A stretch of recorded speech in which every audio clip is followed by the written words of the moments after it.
Blog Talk Radio. Ladies and gentlemen, thank you for tuning in to the PWF Empire podcast. Jay here along with Cass. And, man, next time you guys see me on video, which I don't know when it'll be, I'm going to be without my luscious locks because I had a very terrible accident this morning. And I have like a prison haircut right now. The who now? A prison haircut where it's like they just shave everything off. Like a Guantanamo Bay haircut where they don't care about, being gentle or anything like that. They don't care about designs and things looking nice. They just shave all of the shit off. And yeah, I have a Guantanamo Bay haircut right now. Why didn't you just say that? Why you gotta use all those damn big words? What are you talking about? You know what, Cass? You, man. But some good stuff happened this week. We are entering the final stages of the planning of our trip to WrestleMania. Oh yes, yes, we got some big things out of the way. So it'll be me, Dalton, oh yeah, definitely. and Cass. There you go. And also, we've decided of who might get arrested and who might accidentally get arrested. We sorted all that out. Yeah, for some reason, Cass is like this thing where what is it, mistaken identity or something like that. You think you're the saint of the bunch, but you're not. I'm the good one. We'll see what happens. We don't have to see. I know. Out of our little friend group, I'm the good one. But the thing is, we haven't all ever been under the same roof. So okay. Watch chaos ensue, people. I wish we could do a day in the live vlog of it, but that's too much work. We may actually do it. That could be something that we do. Yeah, we'll look into it, but we definitely will have some stuff. Yep. For the WrestleMania weekend. We don't know exactly what quite yet. And speaking of content from PWF Empire, some big news coming within the next few weeks. We're going to be going into March, and we're going to be taking a little bit of a bite out of that whole March Madness craziness and all that stuff going on. So we're going to have a bit of that on our on the PWF Empire side of things. And with that being said, I did throw this out there at the end of last week's show, but I want to let you all know at the beginning of this one. Make sure if you like the podcast and you want to continue listening to the podcast that you subscribe to PWF Empire on iTunes. All you have to do is open up iTunes or your podcast app if you have an iPhone, and then I think we're also on, what the hell is the name of that other one? It starts with an S. Stitcher. There we go. Yeah, we're on Stitcher too. So if you have an Android, if you're not in the top tier and you happen to unfortunately have an Android, feel free to go ahead, download Stitcher, search for PWF Empire. Make sure you subscribe to us there because in a few weeks, as we get closer to March, we won't be on YouTube anymore. At the very least, the podcast won't be on YouTube. So the only way that you can listen is through iTunes, the podcast app, Stitcher, Blog Talk Radio. Okay. Let's talk about some wrestling. Yeah. Professional wrestling. There you go. That goddamn Samoa Joe. Okay. People, let me tell you something. And Jay, you've heard me say this many, many times before. Like, when I hear people say they love heel Samoa Joe, I don't always agree with that. In fact, I don't agree with that because to me, that's not heel Joe. That's not face Joe. That's not even tweener Joe. That's just Samoa Joe being what he has been from how long I've known him, from his time in TNA to NXT, now to the main roster. I actually think this is what he is like as a person in real life, just with a bit of realism in it. But yeah, Jay, why don't you go ahead and tell the people? Well, you go first. I'll let you bask in the glory of this one. That was Of course, we're talking about the interview segment that he had with Michael Cole on Monday Night Raw, then him beating Mm-hmm. down Sami. Actually, first he called out Sami Zayn. Sami Zayn responded. Samoa Joe came out, whooped his ass, told him, you say my name, you put some respect on it. I was like, okay, I like that. But yeah, back to the interview. That was just about as close to perfect as you could possibly get in wrestling. Organic.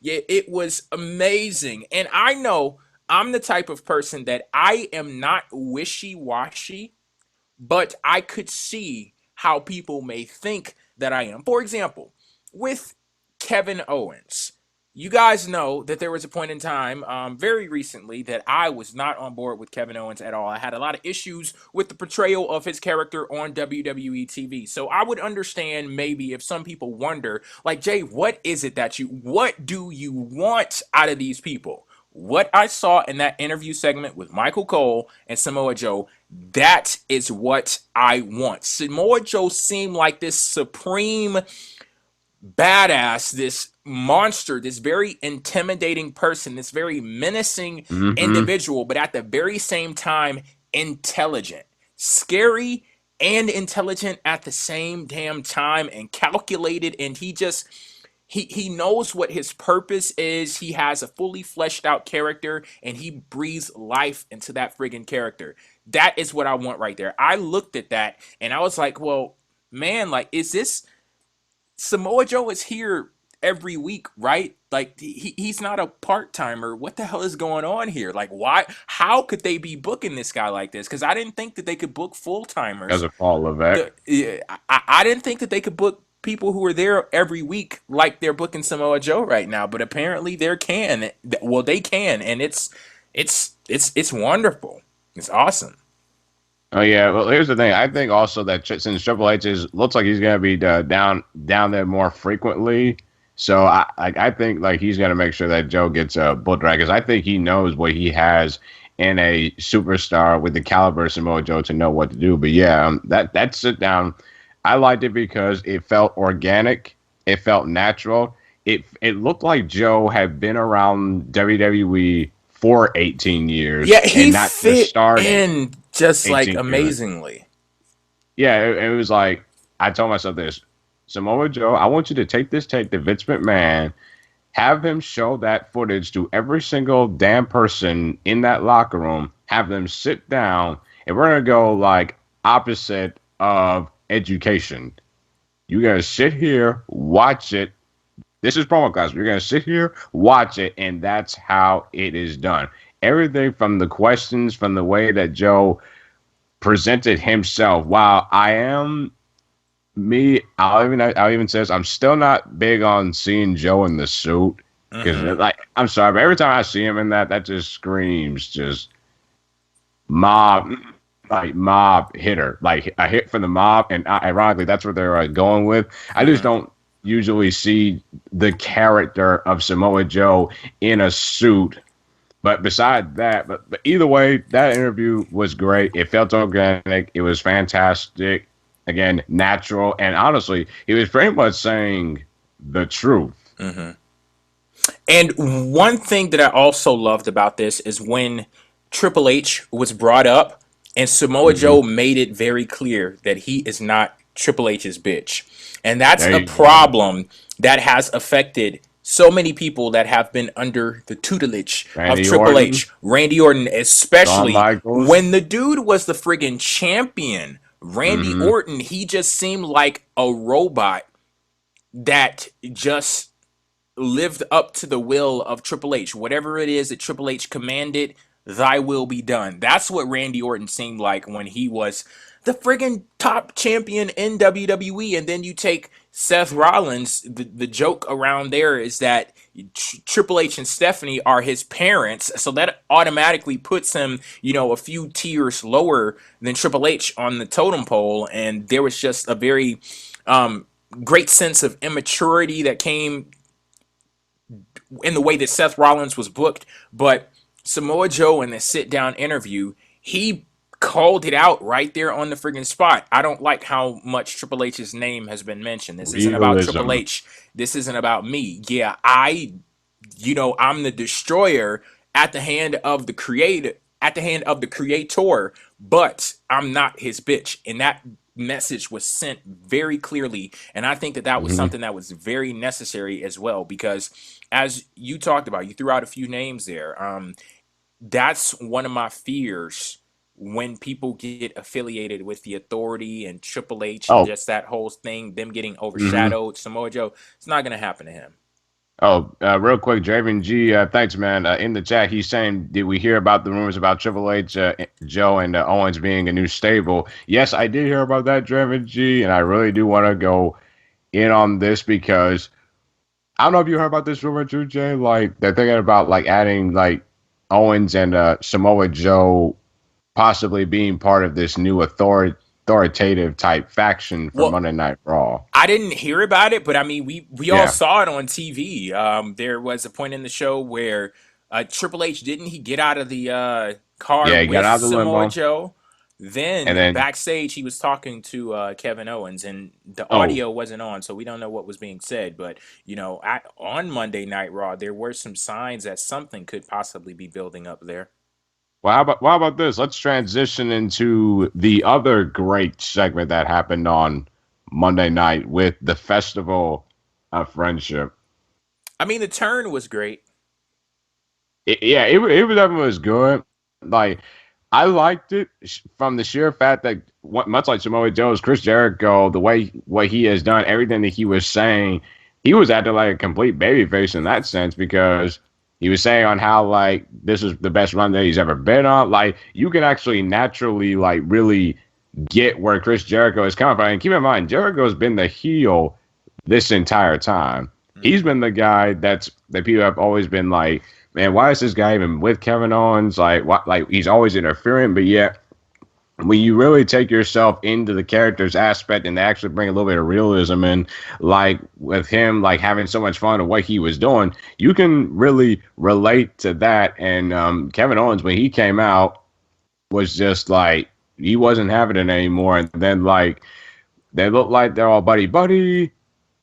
Chris Jericho has the list, but on the back it says the list of KO, which to me actually was very good psychology. And the look on Kevin Owens' face was just like, yeah, I'm about to turn on you. I'm finished with That this. whole And little sequence right there was yeah, executed so very well. That was that amazing. Just the was. present and pulling it Mhm. out, the list of KO. Why is my name on the list? Oh my God, that was some And good then stuff there. It and was. then Owens' look, like I said, the look honestly really sold it for me. And honestly, Owens just throwing Jericho into that little the screen television set, to me that was a throwback to 2008, which I Hmm. like. Yeah, you don't see that a lot anymore. And it's like, why would you turn on him? Why would you turn on him? Here's the thing. I know a lot of people out there that are bitching, whining, they're upset that they're gonna have to break them up. But we all knew eventually this was going to happen. And honestly, it pretty much needed to happen because while the stuff with KO and Jericho was good,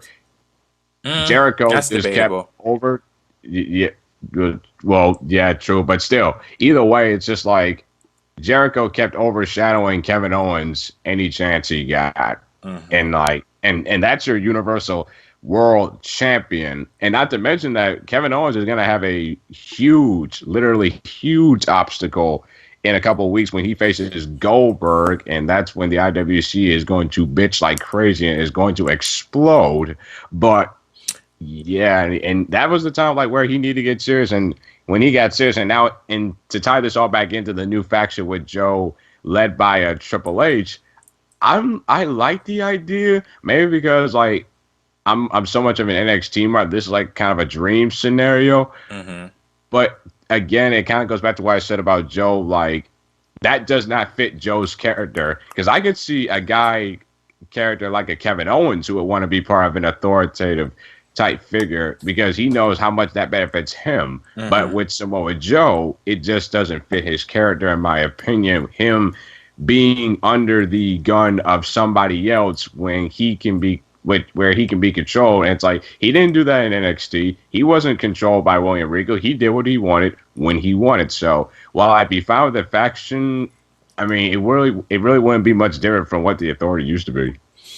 Well, see, that's why I always get nervous when people start affiliating with Triple H and Stephanie, because there's a lot of stuff going on over there, a lot of baggage that I think that people don't necessarily need. If you want to maintain a loose affiliation, Samoa Joe and Triple H, and I guess I'd be fine with that, but I would have to see how that played out before I can sign off on that kind of partnership going on. Because on paper, it sounds amazing. You have Yeah. the Kevin Owens that I loved back now that he's turned on Chris Jericho. So he left Kevin James behind. He's back to being Kevin Owens. Then of course the badassery of Samoa Joe, and then my favorite wrestler of all time in Triple Which H. is always there. Yeah, just a group with those three people, that sounds freaking awesome. But of course, it's all about the execution and how it actually plays out. But from what I'm seeing right now with Joe, Yeah. pitch They're, perfect. they're doing Pitch right by perfect. him, right? They're doing right by him right now. But I will say this: if I see Stephanie anywhere near, No. Mm-mm. if I see them anywhere near, I'm immediately going to turn on because, again, it's no different from what we saw in 2013, 2014, 2015. It's nothing new. It'd be just you be inserting Kevin Owens and Samoa Joe in there. Yeah, And and slots like Randy Orton and Batista had, and that wasn't that. yeah. Nah. Hey, you know what's funny? Real quick before we move on. Somebody actually mentioned in the chat saying, could this be like the new evolution? Who would be the rest? Someone mentioned Finn Balor, and honestly, if I had to go with the fourth, if he were ready, I'd say Bobby Roode. Yeah, Finn Balor seems like a weird fit there. And I guess we'll just have to wait and see. Like, it's one of those we have to wait and see type things, though. Mm-hmm. Okay, what else do we have that we could possibly discuss? Oh, there's something big that happened over on SmackDown. Randy Orton seemingly forfeited his shot at the WWE Championship at WrestleMania. Yeah, quote unquote, seemingly, because after the fantastic triple threat match Yes. between Wyatt, Styles, and Cena, Mm-hmm. Randy Orton came out with his black hood looking ghetto and coming out and saying that he will not fight his master. I am the servant. And then Bray Wyatt says, you now have the keys to the kingdom. And there will be a result of Talking Smack. Daniel Bryan made a battle royal to determine the number one contender for the WWE Championship and who will be facing Bray Wyatt in the quote-unquote main event of WrestleMania. I would have made this a six-pack elimination challenge because we're going to get some type of jobbers in that match next week. But, yeah, an interesting scenario that they're going with. I think that there's something weird about this. Like, for Randy Orton to do that, it's something cool to do, maybe something that would have come out of left field, but my issue with it is that I still don't fully understand this connection between Bray Wyatt and Randy Orton. So for Randy Orton to care so much about Bray Wyatt that he gives up his shots at a world championship and, on the grandest stage of them all, for me to get behind that and be invested in it, I need to know what the hell that connection between Randy Orton and Bray Wyatt is in the first place. Is Randy Orton under a trance? Has Bray Wyatt brainwashed him? Is Bray Wyatt blackmailing him?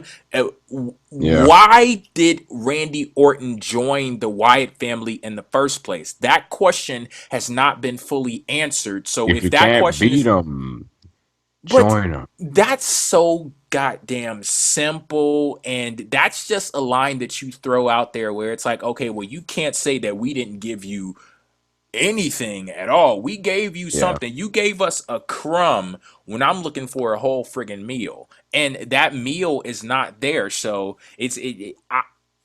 I'm craving something more than what WWE is providing. There's not much substance behind the Wyatt family and Randy Orton being in it for me to look at this and say, oh, this is some good stuff here.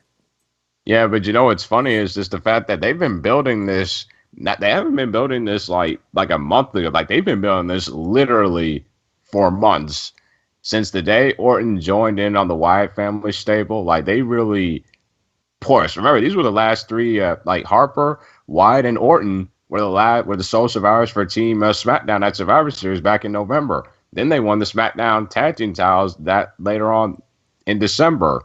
So they really have been putting a lot of time and investment into this Randy Orton Bray Wyatt thing. And remember, that was actually the point where it picked up, because remember when they originally did it, it was not that good of a feud when it was just Bray versus Randy. Well, I mean, it wasn't that good either with all of those moments that you've mentioned, because for me sitting here, I'm going, like, you just mentioned that stuff that they did, and I'm like, oh yeah, they did do that. None of it really hit for me. It's just like did that. It only looks good in hindsight. It only looks good if we're having a conversation like this, so where you could say, oh, they did this in the past and they did that before and they did that. But if I'm not feeling any kind of effect while we're living through all of that, then yeah, like it's gonna be a no for me, dog. Like they put a whole hell of a lot of time in it, but it's just none of it has been clicking for me. You know, it's funny. It's just the fact that I feel as if the way they're doing this, while the bill has been fine, it's kind of rushed when you think about it, because it's like, remember, the Wyatt family, when they won the tag titles, they only held those for like a few weeks. Then they dropped them to American Idol, which I still don't agree why they did, because you could have gotten more story out of them. Because it's like they did like the tension with the Wyatts way too early, and then it's like Luke Harper broke out not too long ago. And the thing is, it's just that Bray Wyatt, we saw, won the WWE Championship, and real quick, I'm not going to get into a rant. I'm a different person now. But I will say this. If you want to rant. There's no problem with that. Hell, I rant. You can be an analyst and rant too. The way that I look at it is, I'm gonna give you that passion on both sides. If I'm excited about something, then you're gonna know about it. If I'm pissed off at something, you're gonna know about it too. But yeah, you know, Isaiah Ross is saying to me in the chat, how many wrestlers have beaten Wyatt in his career though? Kane, Reigns, Cena, Ryback, etc. Randy can't get the job done. I bet to differ on that one, but I just don't get the appeal of Bray Wyatt being the WWE champion right at this moment in time, because honestly, this really irked me on SmackDown when Bray Wyatt was, by the way, I actually will say this, he actually did look a little cool with that title in the dark, but the fans chanting, "You deserve it," and to me, that's like, have you forgotten the way this guy was treated for the last 3.5 years?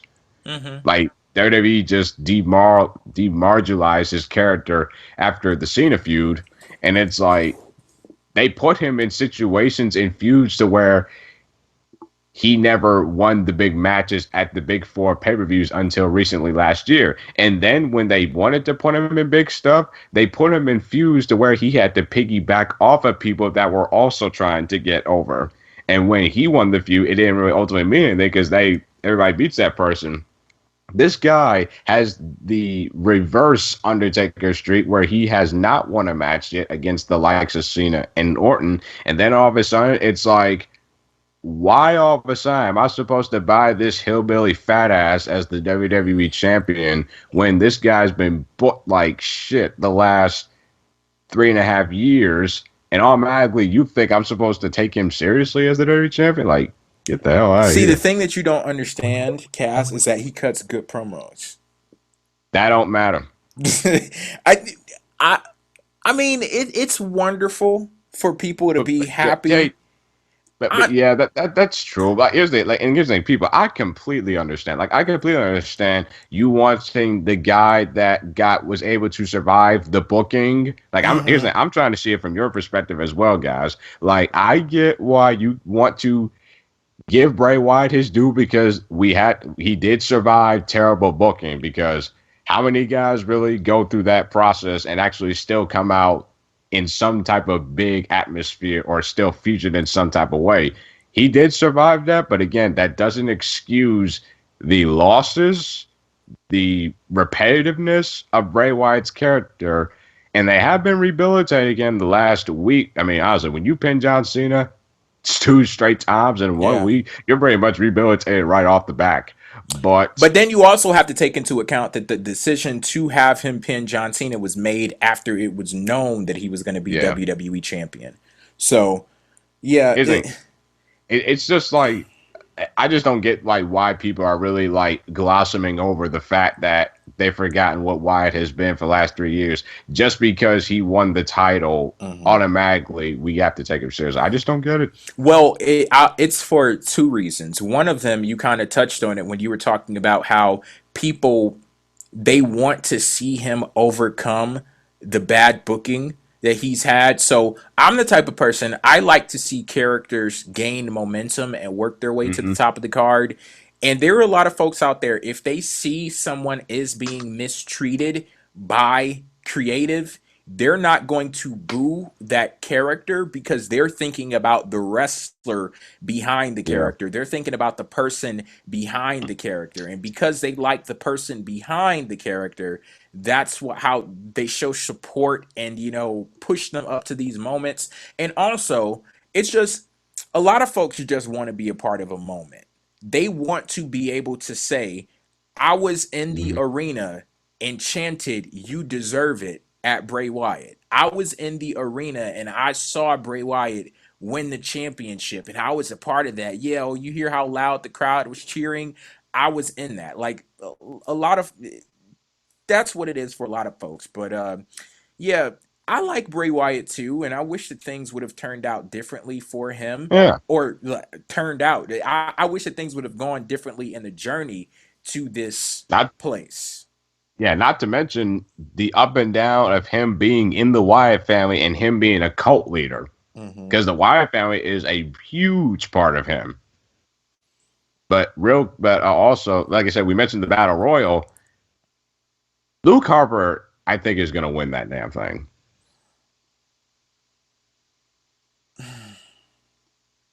Because you can't have, I'm just going to say this real quick. I actually enjoyed the beatdown that Luke Harper gave Wyatt.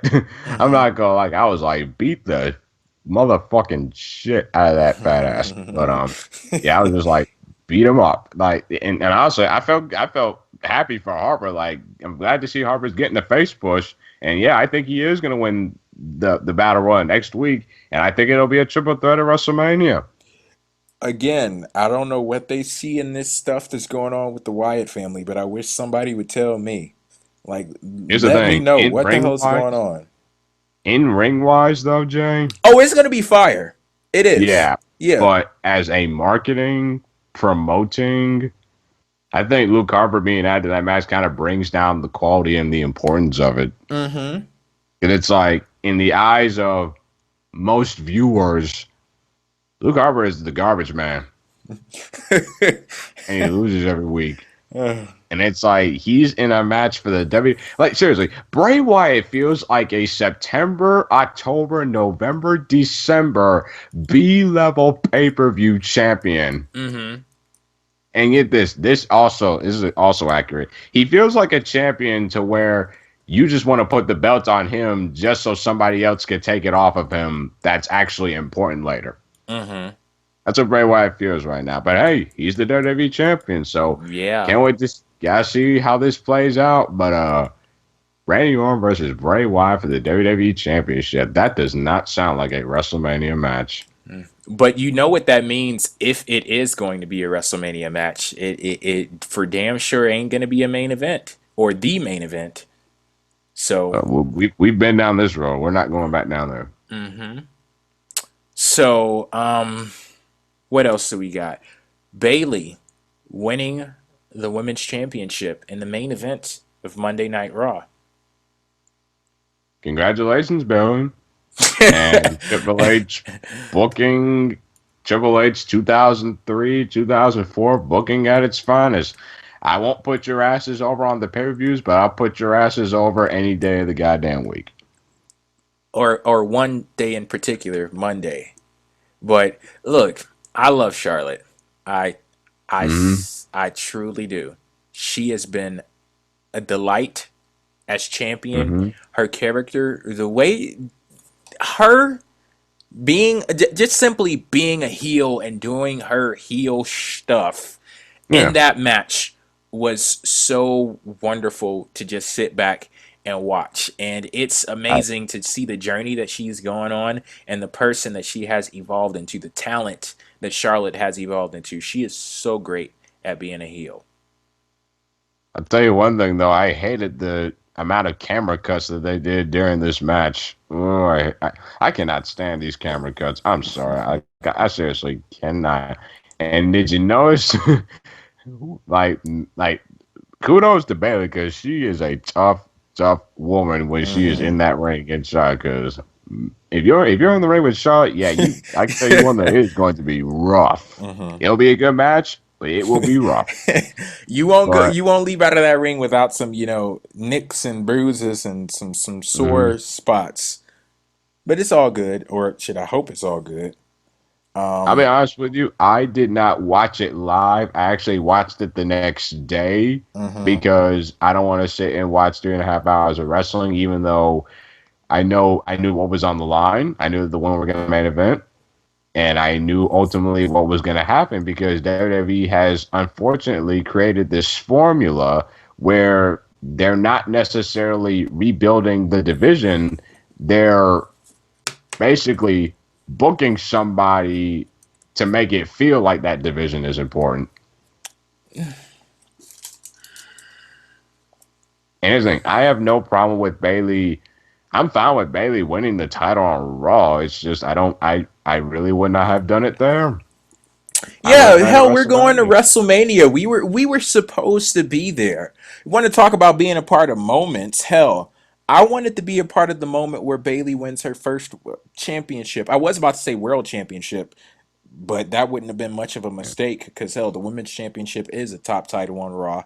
And I said what I said. It's to me the important title. Like to me, that's the championship of Raw. To be honest with you, the way they treat that thing. Yeah, because just look at the before it got good, the Festival of Friendship. You have the top two male champions out there with this goofy bullshit, and it didn't just start at the Festival of Friendship. This has been a months long thing that the top two male champions have been engaged in. So yeah, the Raw Women's Championship is a top title on that brand, and it was nice to see them be in the main event and for it not to be a big deal because it's not It's like now they're a thing screaming now. about, yeah, it's a standard that has been established, and that's nice. You don't need to throw a parade every time they main events, and you don't need to talk about the historical implications. It's just competitors main eventing, and they're there now, so that's Yeah, wonderful.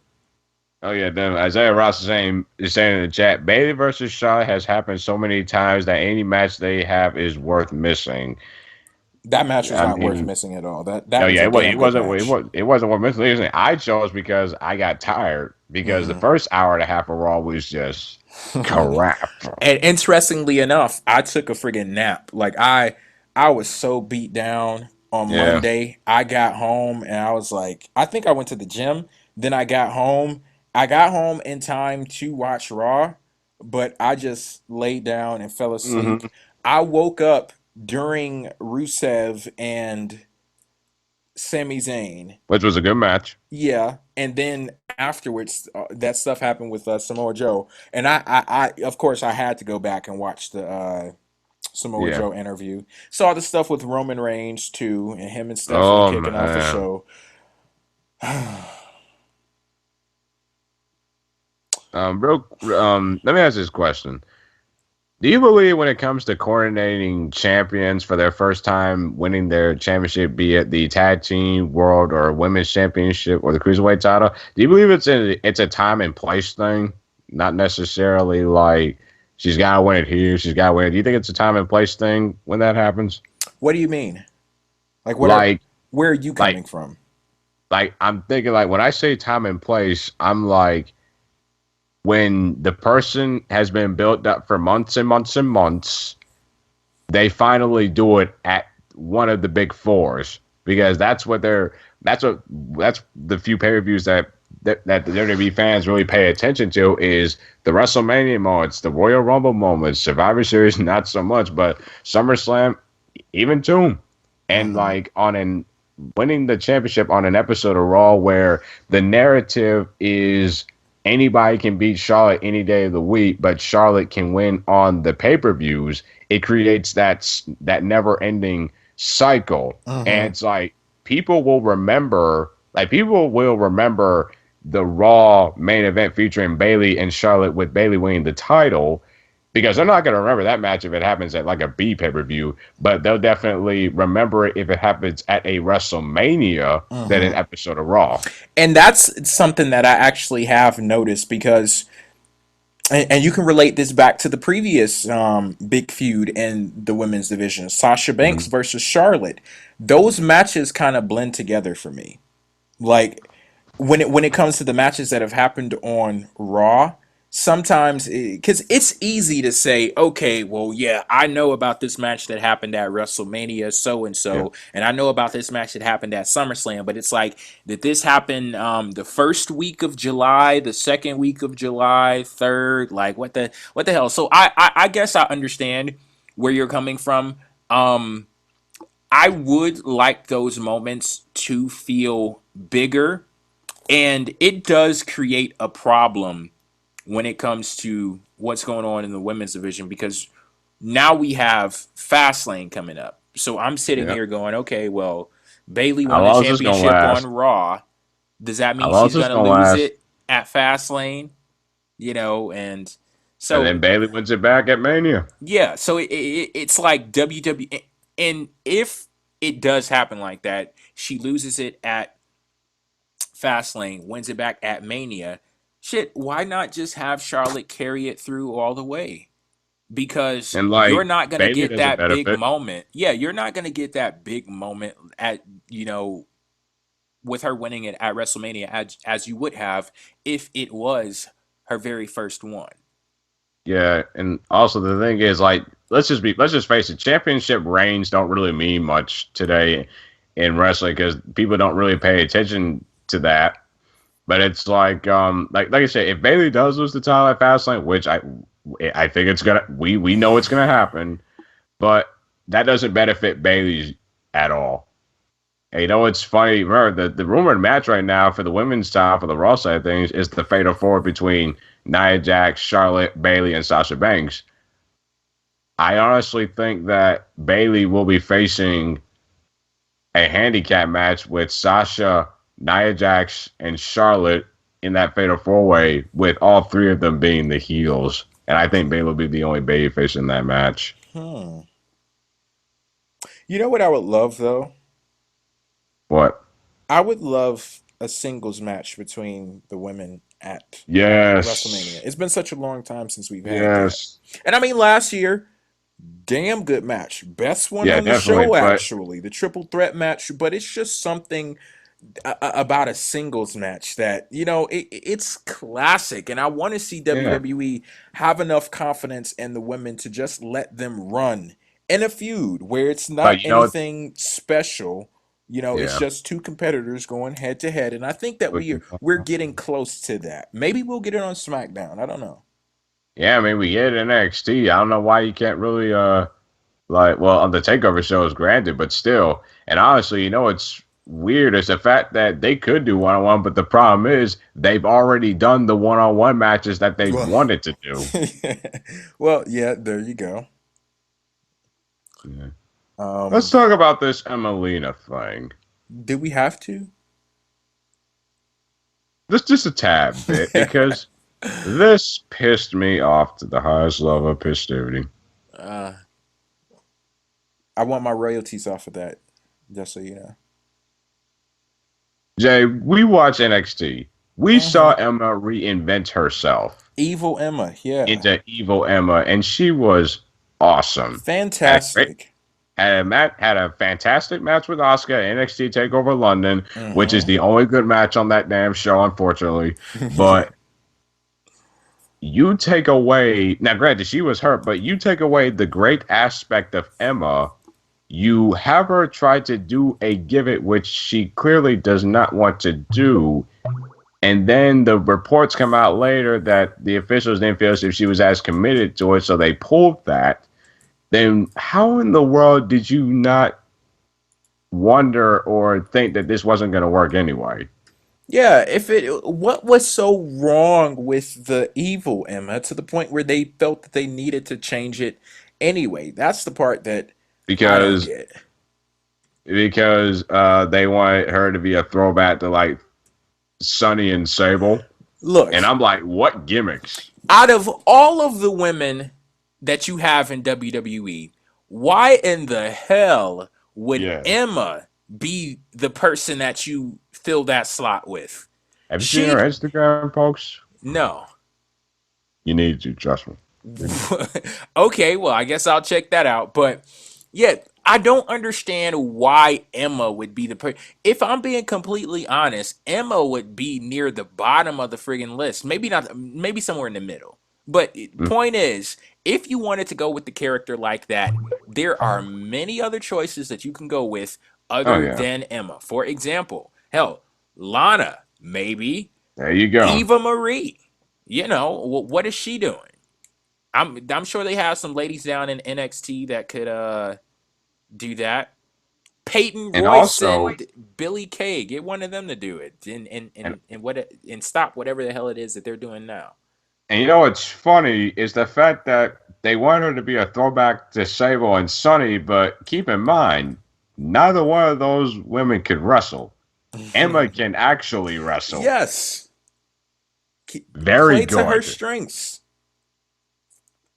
Yeah. I just wanted to say, just my 10. Hey, hold on. Isaiah Ross, again, he's asking in the chat, do you guys think that WWE is out looking for divas again? Again, I'm not going to pronounce that word again. That word does not exist in the WWE vocabulary anymore. It is obsolete. But to answer your question, they might be. Yeah, and I mean, as far as I'm concerned, I'm fine with that. You want to add some variety? Go ahead, do it. You How know about that? How about forget screw variety? How about actually adding some depth to both shows? that's an option too. Yeah. What else do we got? Oh man. Oh yeah. I know there's something else that happened this week. Baron Corbin looking like a beast on Oh SmackDown. yeah. Mm-hmm. Oh yeah. And Beating the of hell out course, of Dean like Ambrose. yeah, and obviously like that tech person mistimed the deep six and did the pyro way Yeah, too the early. fireworks went off too early. Yeah, and but yeah, right now the current plan is for Baron Corbin to face Dean Ambrose for the IC championship at Mania and have Baron Corbin win the championship. I guarantee you that match is probably going to end up on the pre-show because WWE has way too many championship See, I matches. hope not. Because this But, seems like, because you all should know at this point, you know, if you don't know, Baron Corbin, that's my homeboy. And I love the way that he's been working this character. I love what the creative team has provided him with. he needs to stop repeating his promos. And he's on a good road right now.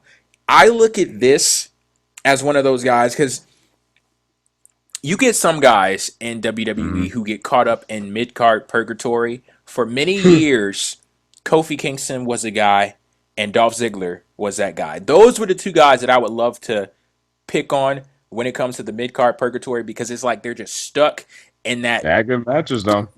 Well, and I, I, I don't care, but they get stuck in that spot in WWE where it's like they just and absolutely nothing is going on for them. You can tell that when you look at the way that WWE books them, they don't see a world champion there. They're like, okay, well, we could just throw these people out here. We don't have to protect them in any way because we don't have plans for these guys winning world championships or anything like that. Baron Corbin looks like a person that they are protecting, and they're starting to give him meaningful moments to where when he finally does make it up to the main event scene, it won't be a situation where you're like, why the hell is this guy here? What is he doing in this spot? He's going on a natural progression, and it's looking nice. I'm telling you, don't sleep on Baron Corbin. That guy's going to be a beast. He is, I'm telling you. Oh yeah. And if he wins the IC championship at Mania, that'll automatically solidify him. And what I like is the fact that they're not putting him in the main. Like he's had main event championship matches, but he hasn't like been pushed to the top yet. Like they're organically like having him go through the process of like, okay, you'll be in the mid card first, then we'll see how you do there. Then you'll leap to the main event when we think you're ready. Yeah, we're getting closer and closer. Yeah, that's one of the few things on SmackDown that they're doing pretty well. And we had a new SmackDown Women's Champion. Yes, Naomi. My homegirl Naomi. I can't wait to see that glow in the dark, those side plates on that championship. It's gonna be nice. Watch her lose the championship next week. No, she can't do that. She needs to be the champion at WrestleMania. She needs to be the champion at WrestleMania. She could lose it after. I'm not gonna necessarily say I don't care, but I need to see the entrance with the championship at WrestleMania. I thought we already talked about this. We did. Got to happen. Even though me personally, while I'm fine seeing Naomi as the champion, I don't think you should have took the belt off Alexa Bliss because she had way too much momentum behind her. But I'm fine to do. But here's the thing, Jay. We still have 6 weeks till Mania. There's a lot of story that they gotta fill in between the gaps, especially for SmackDown because they already had their pay-per-view. They're done. They don't have another pay-per-view till May. And then the thing is, it's still unclear what the hell is gonna. We don't even know truly what the championship match is gonna be for the WWE title. Let's talk about yet. Yeah, let's talk about this. Let's talk about this because, like I said, there's just so much unknown, and we talked about this last week. I think, like we're fine with not being the unknown, but the closer you get to WrestleMania, the less I'm okay with the unknown. Yeah, because it's there's still a lot of stuff that's unsure in such a little amount of time. Like Jay, you just mentioned, we don't know what the world title match is gonna be. We don't technically know what the WWE Championship match is going to be. And keep in mind, Randy Orton and Bray Wyatt are going to be battling for the A Championship because, let's be real here, it's still the WWE's title that is on, even though it's on the B show. Not to mention, you don't know what they're going to do with the SmackDown Tag Team titles, the Raw Tag Team titles, the Cruiserweight Championship. We don't know. All we know is Brock Lesnar versus Goldberg, and then again, we don't even know if that is going to be for a title or not. Get this, I guarantee you, the SD, the IC. I mean, WWE has way too many damn titles, and I'm just gonna say this. I think the Women's Championship from SmackDown will be on the pre-show. The IC title will be on the pre-show. The Raw and the SmackDown Tag Team titles will be on the pre-show. Lord have mercy. That ain't a pre-show. That's a show itself. Man. Well, Jay, here's the thing. The problem is WWE has way too many titles. Here's the thing. When I mentioned to you the set WrestleMania, the rumored card from a couple of weeks ago, they already had 10 matches made, and I did not see either the Raw Tag Team titles, the SmackDown. I cannot say it. I ain't doing it again. But either way, I didn't see any of the brand's prospective divisions. Not a lot were on that card, so I have a feeling a lot of that is going to be moved to the pre-show. And Slick Flair as what's left for the main card, I actually have no idea. Goldberg and Brock Lesnar, they're going to make up for that match that they had at Survivor Series. That was only 90 seconds. This one is going to be this is going to be much longer. They're going to give them 2 hours. Let's do it. SmackDown Tag Team titles will be on the pre-show. American Alpha lost steam. Yeah, I could see that very well happening. Speaking of WrestleMania, though, in the card, I gotta say, and of course, I'm gonna give whatever happens a chance. And if it is going to be Dean Ambrose versus Baron Corbin for the Intercontinental Championship, I'm okay with that.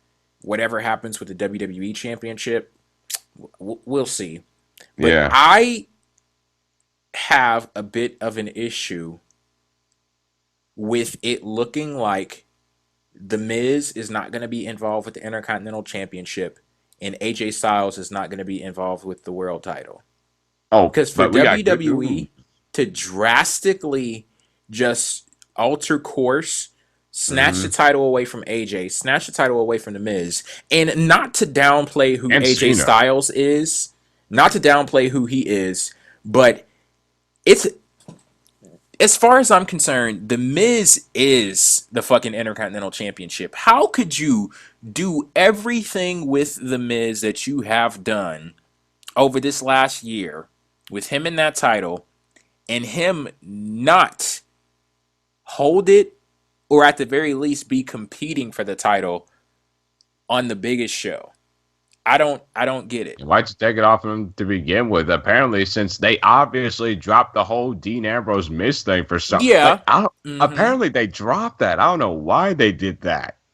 Because it's one of those weird things where it's like, okay, well, maybe it's because they're thinking to themselves, we want Baron Corbin to have this championship, so we got to do some trickery. We got to engage in some stuff But here. that was one So of the. let's take it off the Miz, put it on a babyface, and then that babyface is going to go up against Baron Corbin. But But what they did was they took what could have been one of SmackDown's most compelling stories, well, the second most compelling story for that show, and then they dropped it after a month. And here's the thing: they didn't even get no progression out of that. Because it me and Tony? I think we were talking about all of the good things that the Miz could do for Dean Ambrose, and man, they just like and it's like you got Miz.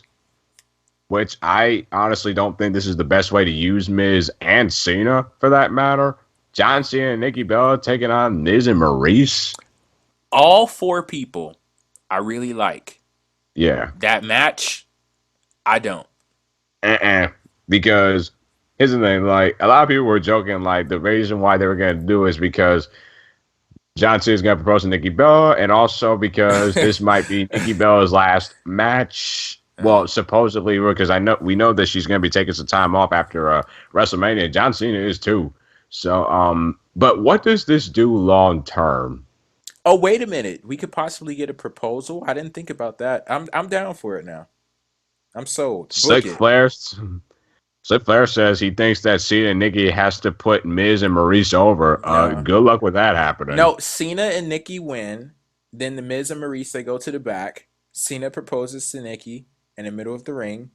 She says yes. We have a very wonderful moment that's going to be displayed all around the world. And you said what it does long term? They get married, they have kids, and they live a very wonderful life with each other. That boom. I just don't think it's fair for the fans to I'm a fan. That way. I'm a fan. But this is the Miz and Cena we're talking here. And honestly, when you think about it, that match right there becomes ultimately more about the women than it is the men. Look, I just don't see a bigger payoff with that. And also, AJ Styles facing Shane McMahon, and apparently they've been planting the seeds. That's disgusting. That is fucking disgusting. I'm sorry. I'm not sorry. I don't apologize for that in any way, shape, or form. That is absolutely horrid. You really mean to tell me this AJ Styles has come to WWE within this last year? He's had so many amazing moments in WWE, so many great matches. The match that he had with John Cena at the Royal Rumble will go down in history as one of the greatest matches that I personally have ever seen. AJ Styles has done such a wonderful job with the championship, the WWE Championship, the premier title out of the entire history of professional wrestling, and you have him in a match with Shane McMahon? No. What does that do? Go ahead. No. That's what I got. No. I don't. What does that do long term is what I don't like. What does that do long term for the character of AJ Styles? Like, you beat up your boss, so what? Stone Cold, here's the thing, the difference what Stone Cold did to Mr. McMahon is the fact that it helped progress Stone Cold's character in that feud with Mr. McMahon. Like, what does this elevate somebody like an AJ Styles? And here's the thing. I think the reason why they want to do that match is because they know hardcore fans are going to jizz all over that. Mm-hmm. It'll probably be a spot fest. Mm-hmm. But again, what the hell does that do long term? Yeah, and this ties into the reason when you were talking about how Ziggler and Kofi had good matches. I'm like, and I need something more than the possibility of a good match. Wrestling is also about storytelling and characters, and I think that you're doing a disservice to the character of AJ Styles to have him in the ring with Shane McMahon. Of course, you're going to get some good spots, but I don't know. For me, wrestling means a whole hell of a lot more than that, and I I'm so against this match that I don't even see how this was an option for anyone. I don't see how anyone's thought process could get them to the point where they suggest AJ Styles versus Shane McMahon. I'm sitting here like, what? When I first heard that, nah, this has got to be some weird BS. Like, I refuse to believe this, but I've heard it more and more since then, and I simply do not get it. I don't. Again, Jay, I don't get it either. I don't get it either. You know who would actually benefit for facing Shane? Because here's the thing: if they want to do a match with Shane, they need to do it against probably the biggest dick on SmackDown or somebody who is trying to be a heel. And honestly, you know who would benefit from that? And I heard this from I heard this from Jeff Hawkins from a Fightful podcast. He said Dolph Ziggler, and honestly, that would really help Ziggler because Babyface is a clear-cut babyface. He's probably the nicest dude on that roster. You're trying to turn Ziggler heel. What better way to make Ziggler the biggest douchebag as a heel than to beat up the top babyface in the commissioner of SmackDown and have him get some heat that way? And here's the thing. What that could do for Ziggler long-term is the fact that he'll have massive heat on him already. With AJ Styles, it's clear that they need to turn him babyface very soon because the crowd does not want to boo him anymore. Well, let me scratch that. They never wanted to boo him, period, but now they definitely don't want to boo him. Yeah, but so if you turn AJ Styles face, then I want to boo him. So why? Because AJ, do you remember that feud with him and Chris Jericho, where he was? Never mind. A friggin' dunce. He was a friggin' just. I'm not even gonna go there, but you know, here's the thing, Jeff. We're gonna be there, so either way, we're gonna have a good time all we want. Oh yeah, I told you I don't give a shit what they have at WrestleMania. I'm gonna have fun. Whatever they put on the card, I will have a blast. I will not let WWE dictate whether I have fun or not. Because, I mean, we still got the Wizarding World of Harry Potter, so that's happening. Oh yeah. Oh, real quick. Slick Flair said AJ needs to stay heel. They should turn Wyatt face. I could see that happening, to be honest with you. But then it's like, if you turn Wyatt face, then who's the top heel on SmackDown? Baron Corbin. I mean, the one that actually is up in the main event scene. Pull the trigger. There you go. Yeah. Because I need to see a match between those two. I need to see a feud between Bray Wyatt and Baron Corbin. Based off of that little interaction that I got in the Elimination Chamber, however however you want to make it happen, just make it happen. But anything more to say before we head off air? And I'm pretty much done on my end. Still 6 weeks away from Mania, and you and I have a lot of planning still to go through. Also, Dalton, wherever he may be. I mean, he has less planning than us because he lives in Florida. But lucky bastard. I have to fly for 7 friggin' hours overnight. What did we talk? What did we say? What did I tell you the other day? What did you tell me the other day? That it don't matter. What do you mean it doesn't matter? 7 hours on a flight? Yeah, the people. This dude was trying to decide whether he was going to sleep on the plane or not. That's that. If I'm getting on a plane at 6:00 in the evening and I'm not arriving until 5:00 the next morning, my sleeping and if you're wondering, like 6 to 5, where's your math? 7 hours. It's because Arizona is going to be 3 hours from it's like 3 hours behind Florida. But yeah, if I'm leaving at 6 and I'm arriving at 5 in the damn morning, my sleeping arrangements, that is a very important detail of this trip. That's very important. Because it's either I'm going to have to sleep on the plane or I'm going to be tired as hell and we're not going to do anything at all on Friday. And I don't want to waste the whole day. So I guess I got to sleep on the plane. It ain't gonna be that bad. I know how much you like your extravagant mess, but it ain't gonna be that bad. Yeah, and that's a whole nother thing right there. Which is why we got to talk to Dalton. We got to see what's going on. Yeah. But thank you guys for tuning in to the PWF Empire podcast. Once again, I'll remind you all, at some point within the very near future, we are going to be moving exclusively to, well, I say exclusively, and we're going to be in a million freaking places. Point is, we're not going to be on YouTube. The full podcast will not be on YouTube. So make sure you subscribe to PWF Empire on iTunes, Stitcher. If you want to listen on Blog Talk Radio, you're more than welcome to do so. And wherever you listen, go ahead and rate the show. I would like 5 stars, but you could rate it whatever you feel like it deserves. And speaking of rating, go ahead and give this video a thumb, whether it be thumbs up, thumbs down. Again, whatever you think it deserves. And that's it for me and Cass. We'll catch you next time. Peace. Later days. Thank you for using Blog Talk Radio. Goodbye.